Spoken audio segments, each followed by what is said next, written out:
Bonjour mes amis, aujourd'hui je voudrais vous parler de quelque chose d'important, de l'argent. Peut-être que si cela vous intéresse, je vous ferai une autre vidéo sur comment avoir de l'argent. C'est quelque chose d'important.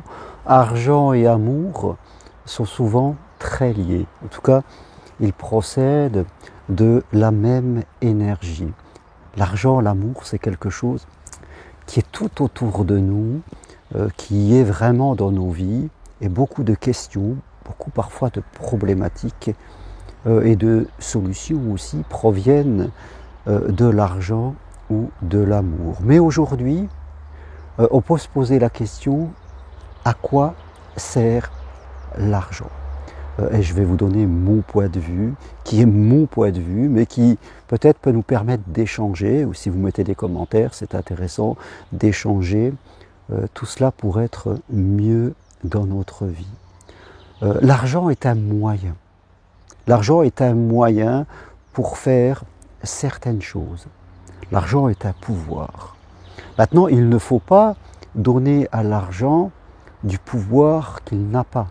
L'argent ne peut pas, je dirais, créer l'amour. Il peut créer des instants où l'amour peut vivre. Par exemple, partir au voyage avec son chéri. Voilà, l'argent permettra de faire un voyage. Après, l'amour vivra à côté. Mais l'argent lui-même, de façon directement, n'est qu'un moyen, n'est pas une fin. Il ne faut jamais faire de l'argent une finalité. L'argent, lui, ne pourra jamais créer l'amour, au même titre que l'argent ne crée pas la santé. Vous pourrez, avec l'argent, vous acheter de la bonne nourriture, vivre dans un endroit bien, dans le confort, et ça jouera pour vous la santé. Voilà, l'argent créera juste le moyen matériel qui permette à la santé. Mais lui, directement, ne crée pas la santé. Là où je suis en ce moment, je suis chez mes parents et mon père est malade en ce moment, gravement. Mon père a de l'argent et l'argent ne lui rendra pas sa santé. Et voilà, l'argent a aussi une limite, c'est important. Comme on dit, avec l'argent, on peut s'acheter une maison, mais une maison n'est pas un foyer. Il y a beaucoup de gens qui sont seuls dans leur vie sentimentale et qui sont propriétaires, alors ils sont rassurés, mais le foyer, vous voyez, le foyer c'est quelque chose d'autre, c'est un sentiment d'amour, de chaleur humaine. Vous avez beau être chez vous et regarder une liasse de billets de banque ou vos comptes en banque tous les soirs et vous dire « Ouh là j'ai de l'argent, je suis content », ça ne vous créera pas de chaleur humaine. Ça peut même faire le contraire, c'est-à-dire briser votre chaleur humaine parce que vous serez complètement dans la matérialité et votre cœur va souffrir. Votre mental, c'est-à-dire votre côté cartésien, sera ok parce qu'il dira il y a de l'argent, mais votre côté sensible, votre côté féminin, lui, il souffrira. Donc vous voyez bien, l'argent ne permet pas tout. Et pour répondre encore plus loin à cette question, à quoi sert l'argent, je dirais qu'il sert surtout à trois choses. La première des choses, eh bien, c'est pour nos besoins primaires. Un être humain, logement, s'habiller, la voiture, manger, tous ces trucs-là, des besoins primaires pour qu'un être humain vive, l'argent doit servir à ça. Quand nos besoins primaires ne sont pas satisfaits, eh bien c'est difficile de passer à un niveau supérieur, on sera vraiment toujours dans cette quête là-dedans. Attention mes amis, à la société de consommation qui vous fait croire qu'il en faut toujours plus. Une plus grande maison, plus d'habits, voilà, on est dans cette consommation et ça crée le vide. La consommation injustifiée crée le vide à l'intérieur de nous, il ne faut pas se laisser avoir. C'est ce qu'on apprend sur le chemin de Compostelle, c'est-à-dire à vivre avec peu. Moi, j'ai beaucoup réduit mes besoins primaires, pas au point, je veux dire, d'être dans l'inconfort, mais dans une sobriété juste, comme le disait Pierre Rabhi, dans une sobriété juste d'être bien. Et c'est suffisant. Donc, les besoins primaires, ne pas se faire avoir. Les loisirs, c'est quelque chose d'important. S'amuser, tout ça, c'est important. Mais ça fait partie aussi de la société de consommation. Attention, de ne pas tomber dans des pièges, de payer beaucoup d'argent pour des loisirs qui vont nous endormir. Loisirs, s'amuser, sortir, c'est bien, on a important, mais c'est insuffisant. Là aussi, ça peut être un piège. Et beaucoup de gens sont dans ce genre de piège. Ils ne travaillent, passent leur vie que dans ces deux premiers piliers, les besoins primaires et les besoins de s'amuser et de loisirs, et ça s'arrête là. Mais il y a le troisième pilier qui est le besoin d'évolution, le besoin de spiritualité, le besoin de vivre des choses. Et là, on doit garder, à vrai dire, une partie de notre argent pour vivre cela, pour aller marcher sur Compostelle, pour participer à une retraite, pour se payer un coaching d'évolution vers l'amour, vers autre chose. Parce que la vie est là.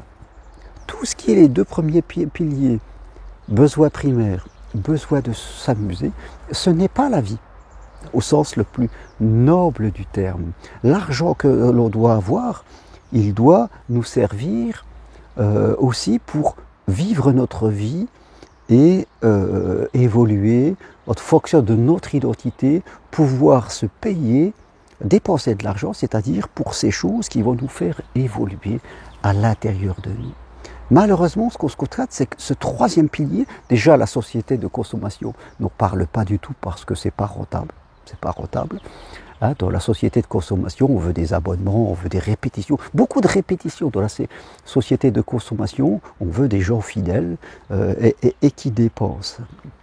Donc, quelqu'un qui évolue, c'est quelqu'un qui est plus en confiance et qui va moins chercher la confiance dans l'argent et dans le matériel. Donc, ce n'est pas un bon consommateur. Donc, on n'en parle pas beaucoup de ces trucs-là, c'est pas intéressant. Je veux dire, en tout cas, pour la société de consommation, et nous sommes les deux pieds dedans. La consommation est une bonne chose, mais ce n'est pas la vie. Nous devons faire très attention. Donc, il doit nous rester de l'argent pour investir sur le plus important, notre évolution humaine, notre chemin de vie, l'amour, vivre l'amour au sens le plus noble du terme, ne pas faire que des voyages que touristiques, mais vivre ces moments-là. Si nous n'avons plus d'argent pour aller sur ce troisième pilier, parce qu'on a tout dépensé dans les premiers, c'est que là, on va avoir un problème. Donc, vous voyez, la France est un des pays au monde où les gens ont de plus d'argent de côté. Énormément d'argent de côté. Parce qu'ils mettent de l'argent de côté par peur du lendemain. Alors, qu'est-ce qui nous arrive dans la vie? On souffre de solitude. On souffre de maladie. On ne souffra pas de manquer, je dirais. Il n'y aura jamais, je dirais, vous serez jamais tout seul à aller chercher votre argent à la banque pour aller acheter à manger.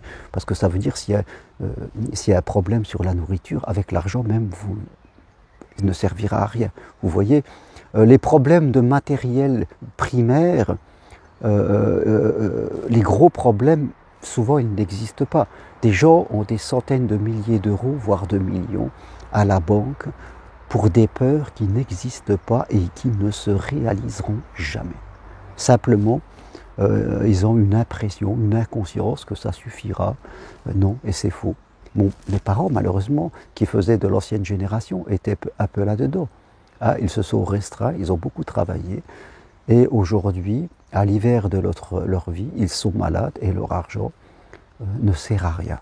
Ne sert à rien. Il est resté sur des comptes en banque. Et parfois, on s'est peut-être un peu restreint, alors qu'on aurait pu investir pour de l'amour, pour des repas en famille, pour des voyages ensemble, pour être tout ensemble, pour l'évolution. Je dirais, voilà, les gens qui ont peur de manquer, c'est vraiment une peur la plus primaire qui soit. La plus primaire qui soit. Et là, ça nous pousse dans des comportements les plus primaires. On est comme un animal qui cache de la nourriture par peur de manquer demain. On est vraiment au bas de l'évolution et on peut vraiment souffrir. Donc oui, l'argent, à quoi ça sert? Eh bien, ça sert les besoins primaires, oui. S'amuser, se distraire, oui. Mais surtout, évoluer, progresser, ça c'est vraiment important. L'argent ne créera jamais l'amour, ne créera jamais le foyer, ne créera jamais le bien-être. Il y participera un petit peu, c'est tout. Mais voilà, faites attention à ça, c'est très important. Voilà ce que je voulais partager à vous aujourd'hui. À quoi sert l'argent? C'est très très important. Rappelez-vous que l'amour, le vrai amour, pas l'amour consommation, hein, qu'on vend beaucoup aujourd'hui, le vrai amour, c'est quelque chose qui est basé sur la confiance, sur la foi. L'amour authentique tel que je le définis. Aujourd'hui, il y a aussi beaucoup de consommation amoureuse, de coach love, comme on dit. Je ne sais pas où ça mènera, mais en tout cas, ce n'est pas le chemin que j'ai choisi. Moi, c'est le chemin de l'amour authentique, de gens qui veulent construire un bonheur à deux qui dure dans la vie. Voilà, si ça vous intéresse, vous pouvez suivre mon programme directement à distance de chez vous. Voilà, si vous voulez vraiment vivre le vrai amour, pas l'amour love, pas l'amour qu'on voit sur les réseaux sociaux. Je veux dire, l'amour au sens le plus authentique du terme, eh bien, vous pouvez suivre mon programme L'amour authentique en 4 séances. Vous pouvez venir marcher sur Compostelle, si vous pouvez, voilà, investissez sur le 3e pilier. Hein. En juin, il reste 2 places, il reste 5 places vers Rocamadour cet été. Voilà, prenez des vacances différentes et vous verrez que pour vous, là, vous serez vraiment les 2 pieds dans la spiritualité. Vous ne serez pas seulement dans l'intellect, vous serez vraiment dans la réalité. Quelques infos sur mon site germainrocary.com, mais n'hésitez pas à m'écrire, hein, je me ferai une joie de vous répondre. Merci à vous, à très bientôt, au revoir.